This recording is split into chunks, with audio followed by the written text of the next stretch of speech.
ویسے تو ہم لوگ ابھی آئلس جو شروع کیا ہے اس میں کمیونیکیشن کے اوپر بھی بات کروں گا میں. I will regularly talk to the students on communication skills. آپ کو اس میں بہت بہت بہت کام کرنے کی ضرورت ہے. اسپیچ جو ہے یہ ایک آرٹ ہے اور یہ آرٹ آپ کی پوری زندگی میں آپ کو ساتھ لے کے چلنا ہوگا. ضروری نہیں کہ اسٹیج کے اوپر آپ آئیں اور آپ مکے لہرا کے بات کر سکیں تبھی اسپیچ ہوتی ہے. اسپیچ جو ہے وہ اپنے نقطہ نظر کو, اپنے پوائنٹ آف ویو کو دوسرے کی طرف پیش کرنا اس طرح کہ اس کا کوئی ایفیکٹ اس کے اوپر ہو سکے, پازیٹیو ایفیکٹ ہو سکے.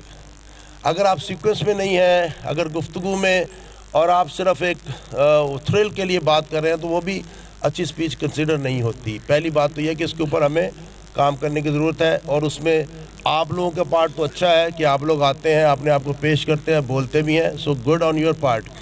اساتذہ کا پارٹ کی ضرورت ہے کہ وہ بھی آئیں اور اس میں ان کو بہتر سٹف لکھ کر, بہتر مواد لکھ کر دیں تاکہ یہ بات کر سکیں. یہ ہو گیا آپ کی جو اسکل ہے اس کے اوپر بات. اب ہم بات کر لیتے ہیں کشمیر ڈے کے حوالے سے. تو مجھے یہ بھی لگتا ہے کہ آپ لوگ تھک رہے, گر نہ جاؤ کہیں. تو اس میں 2-3 پہلو ہیں جس میں بات آپ سے کرنا چاہوں گا. ایک تو میں نے ان سے کہا ہے کہ پچھلے سال میرے 3 کالم چھپے تھے کشمیر پہ, اس کا پرنٹ نکال کے وہ لگا دیا جائے اور آپ اس کو پڑھ لو تاکہ ایک اوورآل آپ کو نظریہ جو ہے وہ بن جائے کہ اصل میں یہ معاملہ ہوا کیا تھا اور یہ کیا ہوا ہے. تو اس پہ ابھی ہم بات کر لیتے ہیں. بریفلی میں آپ کو جو ریئلسٹک پوائنٹ آف ویو ہے کہ یہ کیا ہوا اور کیا ہونا چاہیے تھا اس پہ بات کر لیتے ہیں. دوسری جو پہلو میں بات کرنا چاہ رہا تھا وہ ہے سپیچز کا. اگر ہم یہ سمجھتے ہیں کہ شعلہ بیانی کے ساتھ اور بڑے بڑے شعروں کے ساتھ اور گفتگو کے ساتھ کوئی علاقہ جیتا جا سکتا ہے, کشمیر لیا جا سکتا ہے, آزادی لی جا سکتی ہے, تو ہم یقین کیجئے کہ ہم آپ محمد رفیع کے گانا سن رہے ہیں آپ یا آپ لتا منگیشکر کا گانا سن رہے ہیں, اس کے علاوہ اس کی کوئی ویلیو نہیں ہے, زیرو ویلیو ہے اس کی. تقریروں سے آج تک دنیا میں کسی بندے نے کوئی ہر چیز حاصل نہیں کی. اس کے لیے دوسری چیزوں کی ضرورت ہوتی ہے جس پر ہم بات ابھی کریں گے. یہ تقریر تو اس عمل کو آگے کرنے کے لیے, اس کو سینٹرلائز کرنے کے لیے, ایک متحدہ عمل کو لائق عمل لانے کے لیے کی جاتی ہے. جیسے ہٹلر نے بہت اچھا اسپیکر تھا, اس نے پوری قوم کو اکٹھا کیا اور پھر ان کو اکٹھا کر کے اس نے ایک بڑے مقصد کے لیے استعمال کرنا شروع کر دیا. اس کی ایمبیشنز اوور ایمبیشنز ہو گئیں اور وہ جو ہے وار ہار گیا. لیکن جس طرح وہ شروع ہوا تھا تو اس کی سپیچز کے پوائنٹ آف ویو سے میں بات کر رہا ہوں. اسی طرح اور بڑے بڑے اسپیکر جو دنیا میں ہوئے ہیں, اگر ان کی سپیچز نے کوئی پازیٹیو امپیکٹ کریٹ کیا ہے تب تو ہم اس کو پازیٹیو کہیں گے, لیکن اگر انہوں نے پازیٹیو امپیکٹ کریٹ نہیں کیا تو وہ ڈسٹرکٹیو ہے, وہ اداکاری ہے, وہ فلم میکنگ ہے, اس کے علاوہ کچھ بھی نہیں ہے. جذباتی باتیں اس دنیا میں ہو رہی. ابھی ہم یہاں بیٹھ کے بات کر رہے ہیں جی کشمیر ہمیں ملنا چاہیے, ہمیں فلاں ملنا چاہیے. میں آپ سے پوچھتا ہوں, آپ کی فیملی میں, آپ کے محلے میں اگر کہیں 2 میاں بیوی میں اختلاف ہو جائے, ان کا اپنا بچہ جو باپ کا بھی ہے اور ماں کا بھی ہے, اور وہ اس پڑھنے میں آ جائے کہ یہ کس کو ملنا چاہیے, تو عدالت فیصلہ کرے گی یہ اس کو ملنا چاہیے جو اس کو پال سکتا ہے, جو اس کو بڑا کر سکتا ہے, جو اس کو تعلیم دے سکتا ہے, جو اس کو مس ہینڈل نہیں کر رہا, جس کے پاس اتنے ذرائع ہیں, جو اتنا سٹرونگ ہے کہ اس کو ہینڈل کر سکے. سگا باپ اور ماں ہے یہ. ہم بیٹھے بات کر رہے ہیں جی ہمیں کشمیر ملنا چاہیے. اپنی حالت تو دیکھو یار, تم لوگ کس فیلڈ میں, کس ادارے میں, کس کام میں ہم نے اپنے آپ کو سٹرونگ کیا ہے, کہاں پہ ہم انڈسٹری بنائی ہے, کون سی چیز ہماری دنیا خریدنے پہ مجبور ہے, کتنا پیسہ ہے ہمارے پاس, کتنی سٹرینتھ ہے ہمارے پاس, کہاں سے ہم پالیں گے, کس کو رکھیں گے, کس مقدمے میں جاؤ گے, کہاں لڑو گے. باتیں کرنا بیٹا بہت آسان ہے, یہ کہیں نہیں ہوتا. اگر اسرائیل انہوں نے لیا تو اس وقت 3,500-4,000 اٹامک بم بنا کر وہ بیٹھے ہوئے ہیں اتنے سے ملک میں. دنیا کی پوری پریس اور اکانومی کنٹرول کر کے بیٹھا ہوا یہودی.